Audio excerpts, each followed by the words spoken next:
L'Épître de Barnabé est un des plus anciens textes chrétiens que nous ayons conservés.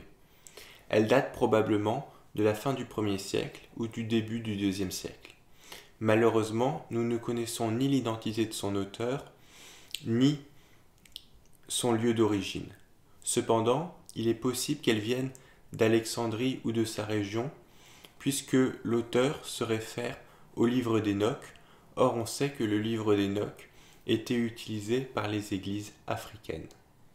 L'épître de Barnabé elle-même a pu être considérée comme faisant partie des Écritures par certains chrétiens, par certains pères de l'Église, en particulier certains alexandrins, comme Clément ou Origène. Elle figurait aussi dans le Codex Sinaiticus avec le pasteur d'Hermas, et le Codex Sinaiticus est un des plus anciens manuscrits bibliques que nous ayons actuellement conservés. Le but principal de cette lettre est d'exhorter les chrétiens à ne pas retourner aux pratiques judaïques. L'auteur, qui est un enseignant de l'Église ancienne, insiste sur le fait que Jésus a accompli toute la loi de l'Ancien Testament et qu'il n'y a donc plus à retourner aux choses anciennes. Il souligne particulièrement l'inutilité des sacrifices et du culte matériel du temple. Par ailleurs, pour lui, dans la Nouvelle Alliance, c'est l'Église qui joue maintenant le rôle occupé par le peuple hébreu.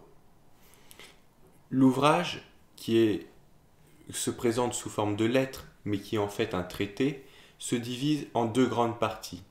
Des chapitres 1 à 17, il y a l'enseignement dont je viens de te parler, puis des chapitres 18 à 21, l'auteur reprend en fait les exhortations morales de la Didaché dont je t'ai parlé dans une vidéo précédente.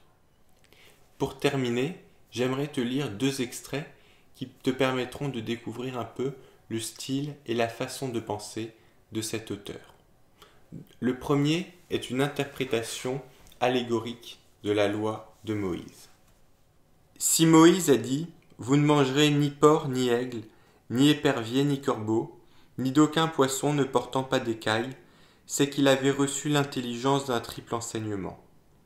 Enfin, il leur dit dans le Deutéronome « J'exposerai ce peuple à mes volontés ». Ne pas manger n'est donc pas un commandement de Dieu, bien plutôt Moïse a-t-il usé d'un langage spirituel. Voici le sens de ce qu'il dit du porc. Tu ne t'attacheras pas, veut-il dire, à ces hommes qui ressemblent aux porcs, en ceci que dans les délices de l'abondance, ils oublient le Seigneur, mais dans le besoin ils s'en souviennent bien. Ainsi le porc, tant qu'il mange, il ne connaît pas son maître, mais dès qu'il a faim, il grogne pour se taire, à nouveau aussitôt satisfait. Tu ne mangeras pas non plus, dit-il, d'aigle, ni d'épervier, ni de milan, ni de corbeau. C'est-à-dire, tu ne t'attacheras pas, en les imitant, à ces hommes qui ne savent pas gagner leur nourriture par le travail et la sueur, mais qui, dans leur impiété, s'emparent du bien d'autrui, tout en se promenant d'un air innocent. Ils sont aux aguets, à l'affût d'une proie que leur cupidité va dépouiller. Ainsi, seuls parmi les oiseaux, ces rapaces ne gagnent pas eux-mêmes leur nourriture, mais se postent oisifs en cherchant l'occasion de se nourrir de la chair des autres, véritable fléau dans leur cruauté. Et tu ne mangeras pas, dit-il, ni murène, ni pieuvre, ni sèche. C'est-à-dire, tu n'imiteras pas en t'attachant à eux ces hommes qui sont fondamentalement impies et déjà condamnés à mort. Ainsi, ces poissons, seuls à être maudits, ils nagent dans les profondeurs, sans remonter comme les autres, et demeurent en bas sur le fond de l'abîme. Je vais maintenant te lire un deuxième et dernier extrait où il parle du temple.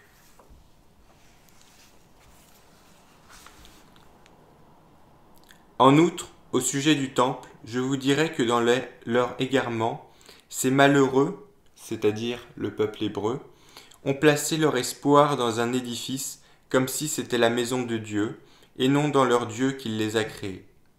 Presque comme les païens, ils l'ont enfermé dans l'enceinte consacrée du temple.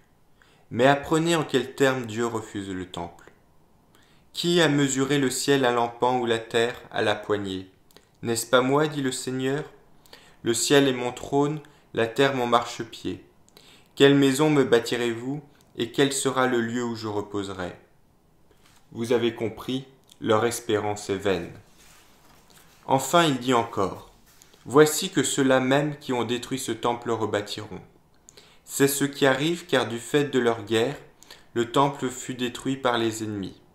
Et maintenant, ce sont les serviteurs des ennemis qui le rebâtiront. Il avait été également révélé que la ville, le temple et le peuple d'Israël devaient être livrés. L'Écriture dit en effet, « Il arrivera à la fin des jours que le Seigneur livrera à la destruction les brebis du pâturage, la bergerie et leurs tours. » Et l'événement fut conforme à la parole du Seigneur. Il nous faut donc chercher s'il y a un temple de Dieu. Oui, il y en a un, là où lui-même dit qu'il le réalise et l'apprête. Car il est écrit, « Quand la semaine sera achevée, il arrivera qu'un temple de Dieu sera bâti, dans la splendeur au nom du Seigneur. » Je trouve donc qu'il y a un temple. Et comment sera-t-il bâti au nom du Seigneur? Apprenez-le. Avant que nous ne croyions en Dieu, nos cœurs étaient une habitation corruptible et fragile, tout à fait comme un temple bâti de main d'homme. En effet, il regorgeait d'idolâtrie et n'était que demeure de démons, puisque toutes nos actions s'opposaient à Dieu. Mais il sera bâti au nom du Seigneur. Prenez garde afin que le temple du Seigneur soit bâti dans la splendeur. Comment? Apprenez-le. En recevant le pardon des péchés, en mettant notre espérance dans le nom, nous sommes devenus nouveaux, recréés depuis le commencement. C'est pourquoi Dieu habite vraiment en nous, dont il fait sa demeure. Comment? Par la parole de sa foi, la vocation de sa promesse, la sagesse des préceptes, les commandements de la doctrine. C'est lui qui prophétise en nous, qui habite en nous. Ainsi fait-il entrer dans le temple incorruptible ceux qui étaient asservis à la mort, en ouvrant pour nous la porte du temple, c'est-à-dire la bouche, et nous donnant la repentance. En effet, celui qui désire être sauvé ne regarde pas à l'homme, mais à celui qui demeure en lui. Voilà le temple spirituel bâti pour le Seigneur. Voilà donc un deuxième extrait où l'auteur nous parle du temple, du vrai temple, qui, comme tu l'auras compris, n'est pas un temple matériel, un temple fait de main d'homme, mais un temple d'homme, d'être humain. Comme les autres présentations, tu pourras retrouver le texte écrit sur mon blog, avec les références. Si tu as des questions ou des remarques, n'hésite pas à me laisser un commentaire. Et moi je te dis à bientôt pour une prochaine vidéo.